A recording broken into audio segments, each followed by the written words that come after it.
വന്യമൃഗശല്യം കാരണം മലയോര ജനത പൊറുതിമുട്ടിയെന്ന് ഓർത്തഡോക്സ് സഭാ അധ്യക്ഷൻ ബസേലിയോസ് മാർത്തോമ മാത്യൂസ് തൃതീയൻ കാതോലിക്ക ബാവ.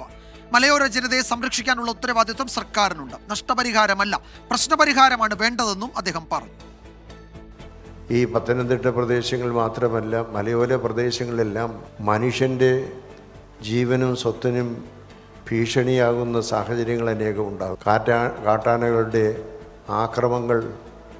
ആക്രമണങ്ങൾ മുഖാന്തരം ഇന്നലെയും ഒരു മാതാവ് കൊല്ലപ്പെട്ടു. ഇന്ന് കാട്ടാനകളെന്ന് പറയേണ്ട ആവശ്യമുണ്ട്, കാട്ടുമൃഗങ്ങളെന്നും പറയണ്ട. കാരണം കാട്ടുമൃഗങ്ങളെല്ലാം നാട്ടിലാണ്. മലയോര കർഷകർ കഷ്ടപ്പെട്ടുണ്ടാക്കുന്ന കൃഷി വിഭവങ്ങൾ അവർക്കൊരു വർഷം മുഴുവൻ കഴിക്കാനുള്ളത് ഒരു നിമിഷം കൊണ്ട് വന്യമൃഗങ്ങൾ നശിപ്പിക്കുന്നു. അതിനെ നിയന്ത്രിക്കുവാനോ അതിന് വേണ്ടതായിരിക്കുന്ന സംരക്ഷണം നൽകുവാനോ സാധിക്കുന്നില്ല.